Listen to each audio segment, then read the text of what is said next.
Today's episode was sponsored by Lawton over on Patreon, and I actually really like Lawton's patch because it kind of looks like he's calling somebody a jerk. So that made me giggle when I was making it. But thank you so much, Lawton, and let's go ahead and get this bad boy up on the wall, shall we? Yeah. So yeah, here it is. Hopefully it's in frame. If it's not, then I promise it will be soon when I have to move it down in order to make room for more patches. So I asked Lawton if he had any special shout outs he wanted me to say, and he did. So happy anniversary, Julia, from Lawton. Which, yeah, that's still really cool to me that people use me as an anniversary gift. I love being a part of that, you know? Although it does sometimes make me a little bit nervous because I'm always kind of like, what if I say something that ruins the romance? Like implying that Lawton was calling Julia a jerk. For the record, Julia, I don't think Lawton thinks you're a jerk. I'm assuming these are your initials. Because, like, J for J. Actually,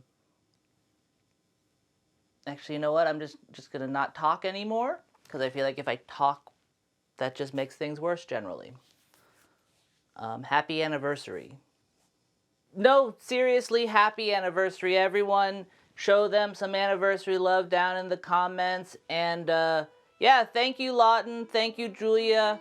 And with that, let's start the episode.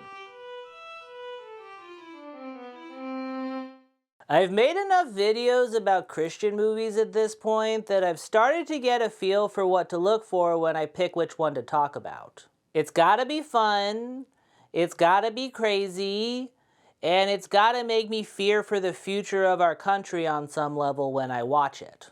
Most importantly, though, it's gotta have a clear thesis. I think that the interesting part of discussing these sorts of movies is getting insights into the way these people view the world, so it makes things that much better when you know what it is they're trying to say. I find that my favorite movies to talk about on this series are the ones that deal with a specific issue, because those tend to make their points very explicit. Most of them are barely even movies. They're more like a list of talking points strung together with a vague narrative, and because of that, it makes it that much easier for me to discuss those talking points and come to my own conclusion. With that in mind, this time around I wanted to start with an issue and find a movie based on that. And the issue I chose was homosexuality because, well, that's the one that's most personal to me. I mean, I'm not gay, but my boyfriend is, so. I googled Christian movie gay, and I was expecting there to be a whole mess of crazy for me to choose from. I feel like the battle between evangelicals and the queer community has been low-key shaping the country for the past few decades, so I kinda assumed that Christian filmmakers would have a lot to say on the matter. As it turns out, though, that wasn't the case. Granted, I didn't really look that hard, but I could really only find two. Something called Audacity that I may discuss in the future, and the one that I chose for today. And actually, saying that there are two is being generous. I'm not really sure that the one I chose for today qualifies as a full movie because it's only 58 minutes long. Although frankly, it probably could have been a little bit shorter. It's called The Accidental Activist, and well, there's certainly a lot to discuss, so let's get to it. The movie begins by saying that it was inspired by actual events, although I couldn't really find what those actual events were, so I'm not sure how much stock I put in that. I feel like if this were an accurate portrayal of something that happened in the real world, it would be fairly easy to Google, so the fact that it isn't makes me think that they may be taking quite a few creative liberties here. Honestly, based on the plot, there's a solid chance that the actual events were that someone called the director a homophobe once, and he just kind of took that and ran with it. The world we open on is nothing short of idyllic. A beautiful family picnics in a clean-looking park, and then to really hammer home the fact that things are happy, the kids go and dance around in a fountain.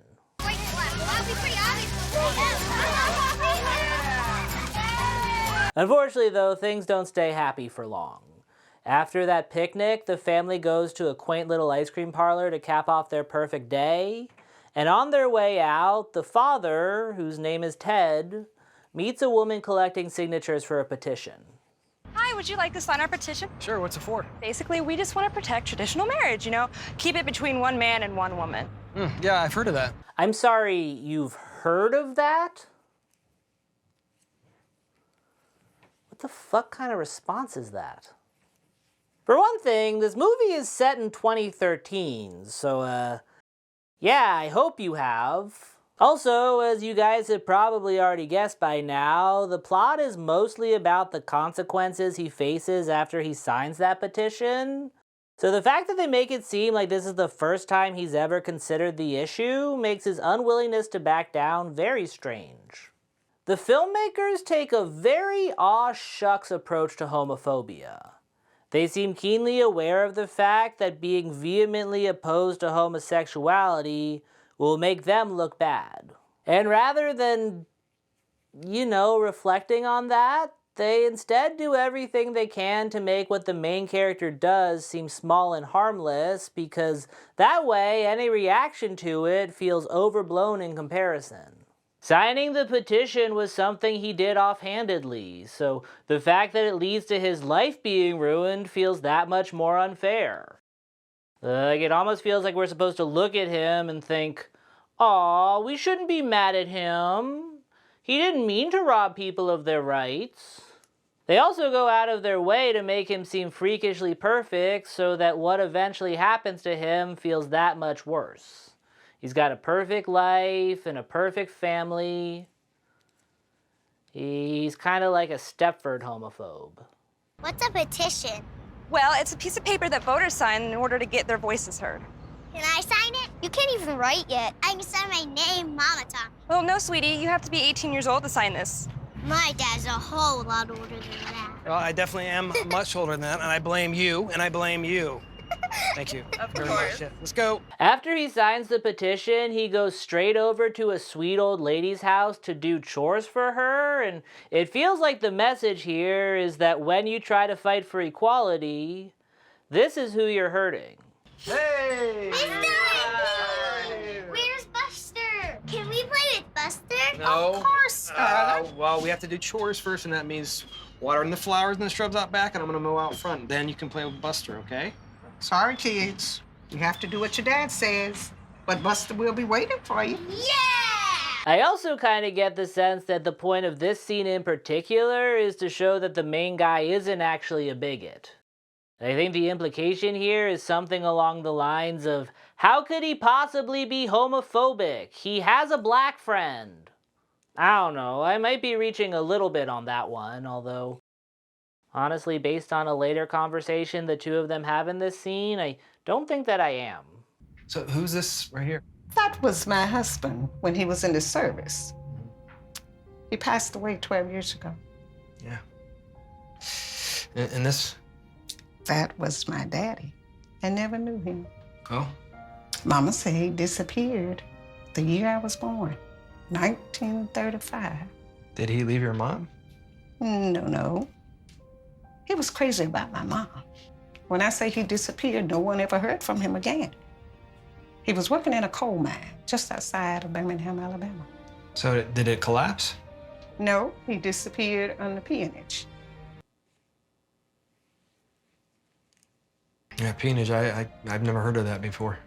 Well, after the Civil War, down in the South, the law would often charge black folks with any crime that they could think of. Mining companies and farmers and all would pay the local sheriff a few bucks. And black men, and sometimes even the women and children, were forced to work for nothing. Hadn't slavery been abolished by then? Yes. And after the Civil War, the Constitution outlawed slavery, except for punishment for a crime. So white folks just drummed up all kind of crimes in order to be served by the blacks, and they had to work until the work was done or until they died. Oh, I don't like where this is headed one bit. Whatever, that's a problem for future Willie to deal with. Before we can get to whatever horribly regrettable analogy awaits us, the main dude has to stop into his local coffee shop for a cup of joe. Coffee black, bagel plain. There you go. You are one boring straight man, Ted. Twist! Not only does he have a black friend, but he has a gay friend too. And what's weird is that they're apparently quite close. And why is that? Because I like my coffee black? Look, the other night, your wife made a tremendous gourmet meal. Yeah, she did, didn't she? And for the evening's entertainment, you picked a John Wayne movie. So? Black and white John Wayne movie, Ted. So what? Boring. Okay, so let me get this straight. This dude invited his local burly gay barista over to his house for dinner and a John Wayne movie? I don't want to make assumptions here, but these two are definitely humping, right? And like, for the record, I'm not saying that anything salacious is happening here. I'm sure the wife knows about it. Honestly, there's a good chance she likes to watch. I don't know what happens in suburbia. But truly, the only way that my mind can make sense of the relationship that was just presented to me is that those two men are enjoying each other's bodies in some way. Well, it's either that, or the movie is trying so hard to make its protagonist seem like he's not a homophobe that they ended up creating a relationship that wouldn't actually exist in the real world. All right, what are you, a communist or something? You don't like John Wayne? Boring. Okay, but my wife thinks I'm very exciting. She tells me this all the time. She's lying to you, Ted. Okay, give that back. You mean this? Yes. This whole dollar tip? No way. I'm paying off my mortgage with this. Yeah, with my boring tip money. You're hopeless, you know that? No, they're definitely screwing. Still, while it seems clear to me that these two men have at the very least touched tips, I'm not sure how long their relationship is gonna last, because the next time Ted stops in, the two lovers get into a bit of a spat. Come over here. Okay. What's up? What's going on? What's up? You want to know what's up? Yeah. This is Equality Today, one of the city's gay newspapers. Okay, so when is the newspaper gay? Is it having a crush on the Tribune, or? Not the time, Ted. Look. Okay, this is my name and my home and store address? That's right, genius. Okay, what is this? Did you sign the anti-gay marriage petition? No, I've never signed anything anti-gay. Well, you must have signed something. I mean, they just didn't pull your name out of thin air. Well, I signed something last month, but it was a petition for traditional marriage. The anti-gay marriage petition. Ron, come on. You know that I'm not anti-gay. No, you are. I don't think you're trying to be malicious, but you're definitely anti-gay. This is one of the movie's main arguments. They do their best to try and draw a distinction between supporting traditional marriage and being against marriage equality without ever really explaining how those aren't the same thing. Like, to me, it kind of feels the same as if someone was like, I'm not saying that you should starve, I'm just saying that I should get all the food. And it's like, okay, but follow that line of thinking a little bit further and see where it leads you. Look, I know what you believe. I mean, we've been down that road and we've had those arguments. But it's one thing to argue over theoretical stuff, and another to do this to me. Is it, though? I mean, yeah, I guess it is, but I still don't know why Ron the barista is acting so surprised right now. I think if you're gay, and your friend tells you that they believe that marriage is between one man and one woman, you should at the very least be wary of that person. It feels very strange to me that Ron would have that conversation with Ted and think like, that's probably fine. Let's go watch a John Wayne movie together. Do what to you? I signed a stupid petition. It doesn't mean a thing. It means something to me, Ted. Okay, but what was the point of signing the petition if not to ultimately try and restrict marriage equality? Like that's the reason you sign a petition, to make a change. I feel like Ted's argument right now kind of amounts to something along the lines of, oh, come on. It's not a big deal. One signature on some local petition isn't gonna do anything, so stop overreacting. And it's like, yeah, it's probably true that Ted's signature isn't gonna be the thing that ensures the death of gay marriage, but the signature also isn't really the point. It's the intent behind the signature. Like, okay, I've maybe implied that the idea that Ted and Ron would be friends is batshit crazy, but let's say for a second that it is actually possible in real life. I feel like the only way it could function is if Ron knows that Ted has his beliefs, but he also knows that Ted is respectful and would never let his beliefs interfere with Ron's way of life. But by signing the petition, Ted is trying to interfere with Ron's way of life.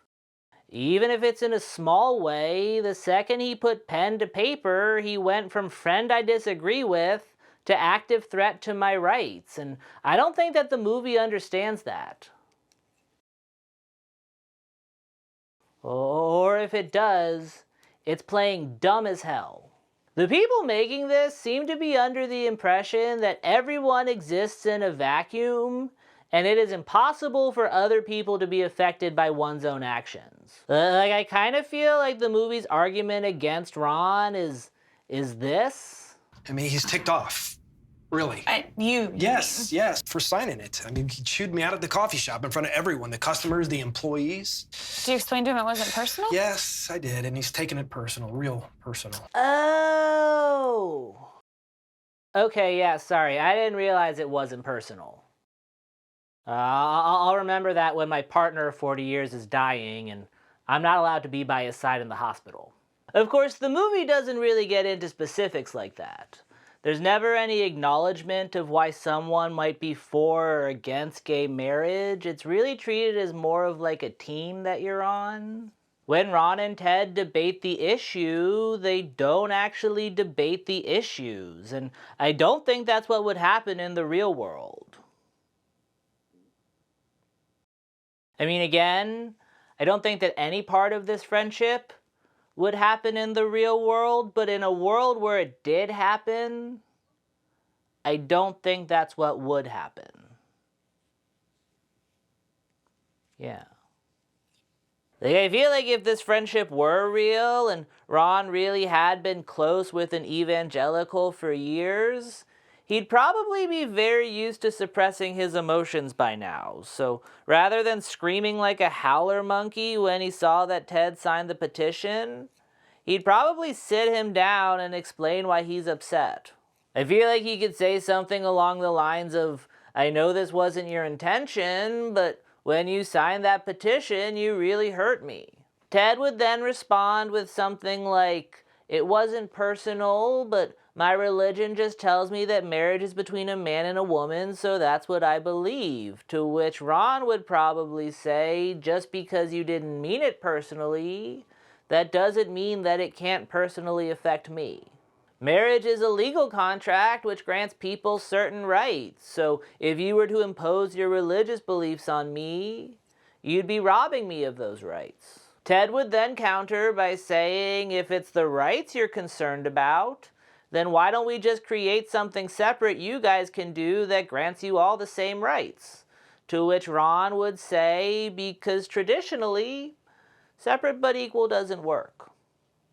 They don't do that though. Instead, Ted gets mad at Ron for getting mad at him, and then he kind of just lets his life go to shit because he refuses to grow as a person. It starts with someone making obscene phone calls to his house, then someone spray paints the word bigot on his window, and before long, people are full-on picketing his store. Gay is okay! Gay is okay! Gay is okay! Gay is okay! Okay, first of all, terrible chant. And second, who are these people who are boycotting a store over a signature on a petition? I understand why they're upset, but the idea that they have the time in their day to care about this is mind-boggling to me. I can barely fit lunch in. And yeah, most of the rest of the movie is just Ted facing consequences that are way more severe than what feels warranted when all he did was sign his name on a piece of paper. The protests outside his store get big enough that it somehow attracts media attention, and that leads to Ted getting interviewed by the news. Here we go. Turn it up. Turn it up. Mr. Murphy, do you regret signing that petition? I mean, clearly you can see what hurt it's caused the gay and lesbian community in Claremont. Look, I didn't mean to hurt anybody, okay? I just signed a petition to express my beliefs about traditional marriage. But denying gays and lesbians the right to marry, well, that's not Okay, sitting no, too well I with said these more than protesters that. from Claremont. They try to make it out like Ted is the victim of media bias after his statement is cut short. And it honestly might be the most insane part of a movie that is nothing but insane parts. Because for one thing, the idea that Ted believes that he would have been able to change people's opinion if they had just shown his full statement feels like very wishful thinking on his part. I'm not really sure that this is a sort of issue where 30 seconds of news footage is enough to sway people. Also, even if Ted did find the magical words that could make people turn against marriage equality, the movie never shows them to us. And I kind of get the sense that that's because they couldn't think of anything good for him to say. It very much seems like when they were writing this scene, they knew that anything Ted might say in this scenario would be extremely divisive. And so rather than even attempting an argument, they kind of just said like, okay, imagine he made a really good point, and then imagine that the media tried to hide that from you. Wouldn't that be terrible? The increased media attention leads to Ted's clients canceling their orders on him. They're canceling their orders. The school canceled? We've been doing their band t-shirts for 8 years now. Oh, no, not just their band T-shirts. The Booster Club, the PE, the senior class T-shirts, the Beta Club, even the Chess Club. They all canceled. That's great, all of them. They all canceled. Mr. Livingston said he got a couple calls from school board members. He said that they saw the coverage on the local news, read the stuff in the newspapers. He said he's sorry, but the pressure is building. The pressure. He doesn't even know what pressure is, this guy. I mean, we haven't even walked in traffic since the tolerance people are no longer tolerant of us anymore. Aha, see what he did there? The people protesting Ted are supposed to be all about tolerance, and yet they're intolerant of Ted's intolerance. Hypocrites. Also, Ted sells personalized t-shirts, so is he really getting that much foot traffic? It's not exactly what I would call an impulse buy. I can't really imagine walking by a store and thinking like, you know what I need right now? 40 t-shirts for my upcoming high school reunion. I mean, we lost the Park and Rec accounts and 3 businesses that have been buying t-shirts from us for years. 2 family reunions, and we lost a church, Lynn. A church. Well, it was an Episcopal church. Ha ha, yeah, take that, Episcopalians, you bunch of enablers. And what's extra insane about that line is that in the same breath, The wife also mentions that the increased attention is getting them new clients. Well, on the other hand, we picked up the conservative Anglican church down the street, and they have a conference in September. They thought we could use the business. If we're in business until September. Now, I'm no businessman, but to me, it kind of just seems like business is just businessing. There's a lot I have to say about this aspect of the film, but I also kind of feel like I already said it all in this video right here, so if you want to hear my thoughts on the matter, you should go check that out. I'll link to it in the description below, although I can't really remember if it's good or not, so I don't know, watch it anyway.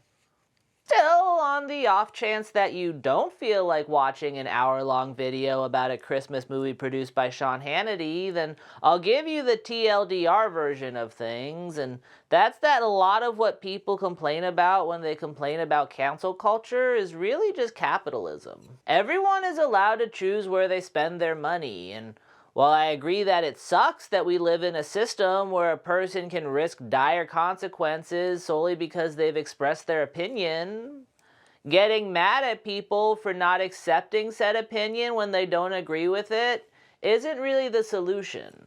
The accidental activist obviously doesn't agree though. As best as I can tell, the people making this don't just think that cancel culture is bad, they think that it's extremely calculated. If there's an antagonist here, it's the head of the local gay pride commission, and the movie really bends over backwards to make sure that we know that he's the bad guy. They're quoting some guy named Vincente Ramos from the Claremont Pride, some gay lesbian activist group, and he's saying the Claremont Pride abhors criminal behavior, but bigotry shouldn't be tolerated. What does that mean? I guess he's saying what the vandal did was wrong, but I'm also wrong for signing the petition. Well, no, yeah, I get that signing the marriage petition is bigotry, but Well, don't you understand? what does he mean that signing the petition should never be tolerated? I mean, is that a threat? No, it's not. Also, he didn't say that signing the petition shouldn't be tolerated. He said that bigotry shouldn't be tolerated. And I feel like if you're in a place where you hear the phrase bigotry shouldn't be tolerated and you perceive it as a threat, then I don't know, maybe think about that. It's not usually a sign that you're on the right side of history. To the movie's credit, though, they do succeed in making this guy suck. He's incredibly obnoxious in that sort of way where you kind of start to wish that you weren't on the same side as him. Okay, so are you telling me that what I did was wrong? Signing a petition about my beliefs about traditional marriage, but it's okay for you to punish me for doing so? Yeah, exactly. You can't have hate in your business, too. Hey, that is my business. And you don't go after some guy and his family. You don't go after them to hurt them, Vince. I don't give a flip about your letter. Yeah, I know you Hater. I know you don't. We hate hate. We hate hate. We hate hate. Am I against gay marriage now? Because, like, fuck that dude. Also, that is another terrible chant. You'd think that a group of gay people would be more creative than that. Last time I checked, it's still America here, and I can believe what I want. Your hatred and intolerance is not American, and we do not welcome it in our community. Okay, wait. Why does it automatically have to be hatred and intolerance, Vince? Is that because you disagree with me? It's hatred and intolerance because we say so. You could be trying to tell me that drowning puppies is bad, but if your entire argument is just because we said so, I feel like there is a chance that I would disagree with you on principle. Also, not for nothing, but the definition of intolerance is unwillingness to accept views, beliefs, or behavior that differ from one's own, which is kind of just the plot of this movie. So yeah, it's not just because that dude said so. I think the activist character personifies what this movie is arguing against when it argues against gay marriage, and it's not really gay marriage. I think if you were to boil this movie's central argument down to its most basic form, it would be something along the lines of, yes, we are trying to rob you of your rights, but You guys are being annoying about it, so really, who's the bad guy here? Frankly, I don't think that it cares that much about the gay marriage aspect of it all. I mean, lest you forget, this whole kerfuffle started with the main dude saying this. Yeah, I've heard of that. And honestly, I think that's kind of at the root of everything here. A lot of the people who are against marriage equality aren't super passionate about it, and I think that because of that, they're under the assumption that the other side feels the same way. So then, when their opposition passionately fights for their rights, they are so incapable of understanding why somebody would care that much that it starts to feel like an overreaction. And it's that overreaction rather than the actual cause that they end up fighting against. Even the head of the gay rights organization in this movie doesn't actually care about gay rights. And I certainly wouldn't want my protest to hurt you in any kind of way, Paul. Yeah, but if your protest put the Murphys out of business, and that seems to be your goal, then that's going to hurt my realty business. And that's part of the reason why I'm here today. See, this protest has caught the attention of a lot of folks in the gay community, even outside of Claremont. And donations to Claremont Pride have increased as a result. And I wanted to let you know that we are considering changing our location. Oh, is that so? And my board and I feel that your property, meaning the store where the Murphys are currently doing business, would be a perfect spot. That crafty queen. So yeah, as best as I can tell, this movie is positing that this entire protest is just an elaborate plan to destroy Ted's business so that the activist can inherit his lease, which is insane, but also kinda smart when you think about it. After all, it's a lot easier to garner passion with anger than with a substantive argument, and if there's one way to get an American angry, it's by having a pissy, self-involved jackass try to tell them what to do. I mean, based on this little heart-to-heart he had with Ron, that certainly seems to be the impulse that's driving Ted right now. So what are you gonna do? I don't know. What can I do? I just know that these protesters, they're not gonna change my mind by destroying my business. So you're not even willing to rethink your position on same-sex marriage? I mean, maybe it's time to reconsider. Do you really think it's about gay marriage? Yes? There's something so smug about the way he said that. I get if he were to say that about someone else, you know, if you want to get someone to change their mind, attacking their business isn't the way to go about it, but to say that about yourself is just weird. It kind of feels like the implication there is that ultimately he doesn't really give a shit about what's right. What people are saying doesn't matter because they're saying it in the wrong way. And what makes that way of thinking even more frustrating is that I don't know that there is a right way to say it. You think this is about something else? Yes, I do. This whole debate's not just about personal preference. I don't oppose homosexual marriage because I'm cranky. I know. You're a Bible thumper, Ted. I am not a Bible thumper. Do I believe that the Bible is true? Yes. Do I believe that mankind is male and female, sexually compatible genders? Yes, that's what I believe. And I also believe that marriage flows from that sexual reality. Those are my beliefs, Ron. This isn't just about what you believe, Ted. It's about what you did. Signing a lousy petition? Yeah. By signing that petition, you're pushing your views on the gay community. No, you got that all wrong. We're not pushing anything on anybody. We didn't start this fight.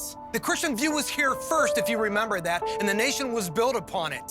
And they're trying to redefine marriage, Ron, and they're asking us to shut up about it. Enough already. I'm not sure how accurate what he just said is.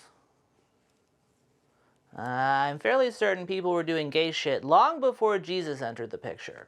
Unless he's talking specifically about America, in which case, well, he's still wrong.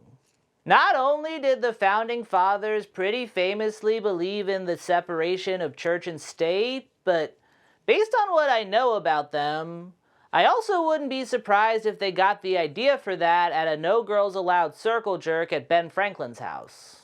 And honestly, even if the Founding Fathers started the Declaration of Independence by saying, "We hold these truths to be self-evident, that homos shouldn't be allowed to marry," that still wouldn't be an effective argument. Just because something has always been that way, that doesn't mean that it always has to. And that really is where this whole debate reaches a wall. You have one side saying, we think you need to change, and another saying, we don't wanna. So, like, how do you find common ground there? This whole movie is centered on the fact that Ted has decided that his beliefs are who he is, and he's not going to change them. And I really think that's where most of the discord comes from. When your sense of self is rooted in your unwillingness to change, then any attempt to try and get you to change will inevitably feel like an attack on yourself. And like, here's the thing, I don't think he has to change. I firmly believe in everyone's right to be an asshole. I just don't think you can expect to impose your assholishness on everyone else. Like, as best as I can tell, the movie is trying to argue that it doesn't hate gay people. Christian beliefs just dictate that marriage is between a man and a woman. So making a law saying that that's not the case would be damaging to their religion. And it's like, okay, cool. You're allowed to believe that, but the way you're going about it is still dickish. Honestly, based on their logic, I feel like if they actually cared that much, then what they should be arguing is that marriage should be taken out of the legal system altogether. Like, they could still do weddings at their church and such, it just would be more like a bar mitzvah, you know? When a kid turns 13, he's not actually a man in the eyes of the law. They obviously don't want that, though. They still want all the legal benefits that come from marriage, they just don't want other people to have them. And that's why I feel okay saying that this isn't about their beliefs. It's about imposing their views. If you're upset because things aren't going exactly your way, then you're not a victim. You're a brat. Unsurprisingly, Ted does not seem to agree with me on that one. Well then, Ted, tell me what's on your mind. Well, to tell you, Dorothy, it's that photo of your dad and that story you told me. I just can't get it out of my head. God damn it, now I have to talk about peonage. Fucking past Willie screwed me over again. I really hate that guy. I don't understand. I really want to know how black people endured slavery. Jim Crow laws, peonage. You know, there's just so many people that maintain their faith in God. How do you do that, you know? Because I tell you, Dorothy, I'm not doing well right now. And I'm not really sure what to do. You know, when they first brought up peonage, I kind of thought it was because they knew that if they were to compare Ted's situation to something more widely known, like slavery or Jim Crow, people would be more likely to recognize how insane that is. But apparently that's not the case. Right now, the movie is directly comparing the plight of the homophobe to decades of atrocities inflicted on African Americans, which is just so unforgivable. And also somehow not even the most offensive part of this scene. Well, not all of us have done well, Ted. Some of us grew bitter over the years. And I've had hard times too. Do you think I've never struggled with bitterness against white folk? I never grew up with my dad. He never held me, brushed away my tears, or encouraged me to succeed in life. I know about Jim Crow law. I remember that I could not go and sit in a restaurant, that I could not go to a movie theater and see a movie and sit by a white person. Yes, ma'am. And many times I can remember when I was called. You know what I was called. Yeah, yes, ma'am, I sure do. Movie, I am begging you. Please do not say what you're about to say. And I'm sure gay people have suffered too. I don't deny that. Hatred and bigotry is a terrible thing. But I get tired of hearing about how gay is the new black. Now, as a black Christian, I'm also being called a bigot. And they said it. Cool. Fucking past Willie. So yeah, the movie is all but said that bigot is the same as the N-word. And like, I'd like to say that I'm surprised. But if we're being honest, they have been laying the groundwork for this for a while now. Ted takes it extremely personal when he's called a bigot.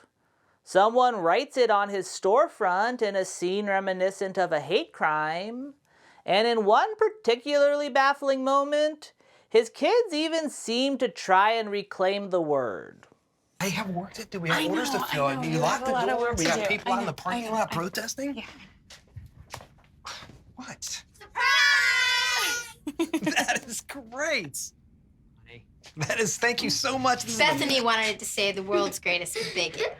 Yeah, I don't think she really understood what that meant. Let's hope not, right? Well, I didn't know it was bad. And I hope I don't need to say this to anybody, but just in case, let me make it perfectly clear that in no way is calling someone a bigot the same as calling them the N-word. I truly could not stress that enough if I tried. That said, though, God help me, I actually do think I get where this movie is coming from. Like, it's absolutely wrong, but there is a sort of twisted logic there that does make sense to me. My whole life, I was taught that being a bigot is the worst thing you could possibly be, but I don't think that I was ever taught what real bigotry actually is. You hear stories of evil guys screaming slurs and inflicting physical violence on people just because they're different, and you think like, okay, well, I'm not doing that, so I guess I must be good. What you don't hear about until much later, though, is the fact that a lot of the shit that really matters isn't big stuff being done by cartoonish villains, it's little stuff being done by normal people who probably don't even know that they're doing it. These small, seemingly innocuous things come together to form something much bigger with the potential to affect the world around us. Frankly, it works a lot like a petition. This stuff is systemic, and when all you've known is the system that produced it, it can feel like a part of who you are. So then, when someone comes around and calls you the worst thing you could possibly be just for being who you are, yeah, I do get how that could feel like a slur. Still, just because it doesn't feel great to hear, that doesn't mean that it's not true. And if your reaction to being told that you need to change is to dig in your heels, that can actually be an aggressive act. Honestly, I think the movie unintentionally gives a really good visual metaphor for what I'm talking about with its closing shot. In it, Ted and his family hold each other's hands and head off into the sunset. It's supposed to be this uplifting moment that tells the audience that even though those mean homosexuals took away Ted's livelihood, they didn't take away what really matters. And all I can think as I watch that happy family walk away is, get the fuck out of the way, you assholes. Other people need to use those roads. I get that they're doing what makes them happy, but if I were walking behind them and being kept from getting to where I needed to go because they were doing it, then I would be well within my rights to say, excuse me. And if when I say excuse me, their response is to ignore me and keep blocking my path, then that really is shitty, even if all they're doing is not changing what they're doing. Nobody wants to be called a bigot, but the truth is that that word rarely comes from nowhere. And if your response to it is to fight against it rather than trying to understand it and do what you can to make sure you're never called it again, then I don't know, maybe you are one. And I feel weirdly bad saying that. Even if you're talking hypothetically, it feels kind of aggressive, and that really sucks because it makes it very hard to actually call bigotry out. And I feel like some of you may hear that as me saying we need to learn how to say it nicely so they listen, but honestly, fuck that. It doesn't work, and also you shouldn't have to bow to people just to get them to hear you. You say it too nice and you get ignored, and you say it too loud and you're aggressive. So you might as well just say it however you feel, because no matter what you do, there's gonna be a battle. And saying it like that, I feel like it sounds kinda bleak, but honestly, I don't think that it is. People don't like change, but I really do think that they're capable of it. Bigots aren't born this way. Like I said, when I started making this video, I was genuinely surprised by how few anti-gay Christian movies there are, and honestly, I gotta tell ya, I was even more surprised by the movie I watched. It was very careful to make sure that the audience knew that it loved gay people, even when it was actively arguing against their rights. Also, if we're being honest, the gay barista was not the worst representation I've ever seen. And I had to go all the way back to 2013 to find this film, which, granted, I kinda assumed was because a lot of the gay marriage anger has since shifted to anti-trans debates, but I also Googled anti-trans Christian movie, and that just didn't exist. Honestly, the sense I get is that the people who are making this sort of shit have become more and more aware of the fact that it's a lot harder to get someone to turn on an entire group of people once you give that group of people a face. I talked a lot about how unrealistic I thought Ted and Ron's friendship was, and that's not because I think that it's impossible for a gay man and a conservative Christian to be friends in the real world. It's because I think that if that did happen, eventually something would shift. People don't like being told that their world needs to change, but if you can manage to be a part of their world safely, you can change it without them even realizing. And I'm not saying that anyone should ever stop actively fighting for their equal rights, but I do think that one of the best ways to fight is just by existing and showing people that it's possible for all of us to share these streets together. Part of being marginalized means that you are always going to be an accidental activist. And that's annoying and fucking exhausting, but at the very least, I also think that it means that there is hope. But yeah, that's my video. Please like and subscribe and share and comment. And if you're new here, go back and check out my old videos. If you like this one, I think you'll like them too. Or like most of them. Some of them are kind of eh. Also, if you're already a fan and you want to support the channel and you have some money to spare, you can consider giving to my Patreon or super thanksing me, which, speaking of, I have some super thanks to super thanks back. Let me find it. Why? I hate phones. What was I doing? Super thanks. Where's that app? Okay. There. So super thanks. Thank you to Sorry Sod, I Am Probably Wrong, Amy Adams 2253, and Aegis Kid 7430. I very much appreciate your support.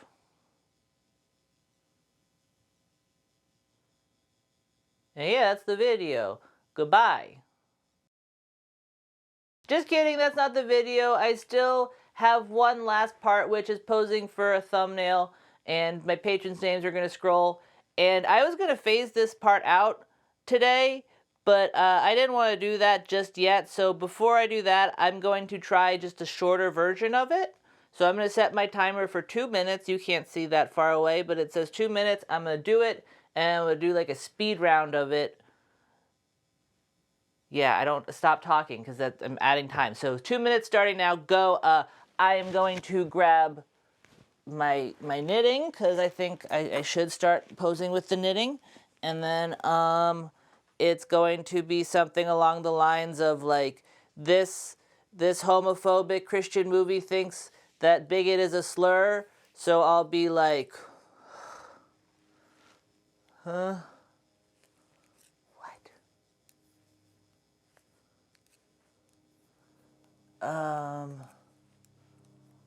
Huh?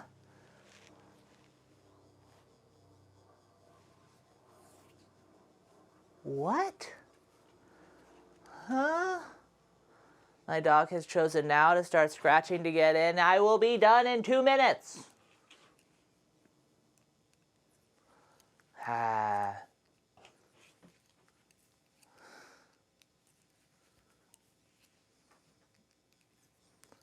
Huh?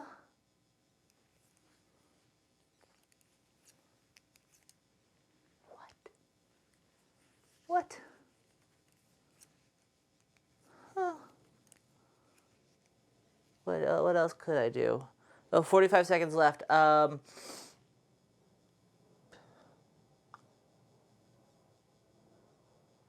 don't know, maybe like I'm surprised by how stupid it is. Maybe I'm skeptical, like,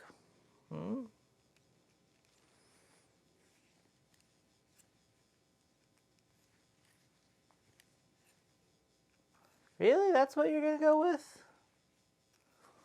Peonage? Really?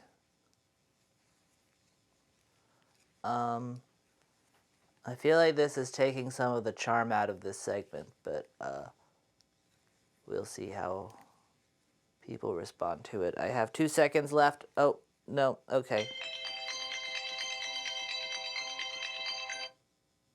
That's my time. Hopefully I have a thumbnail in there. 2 minutes is very short. Goodbye.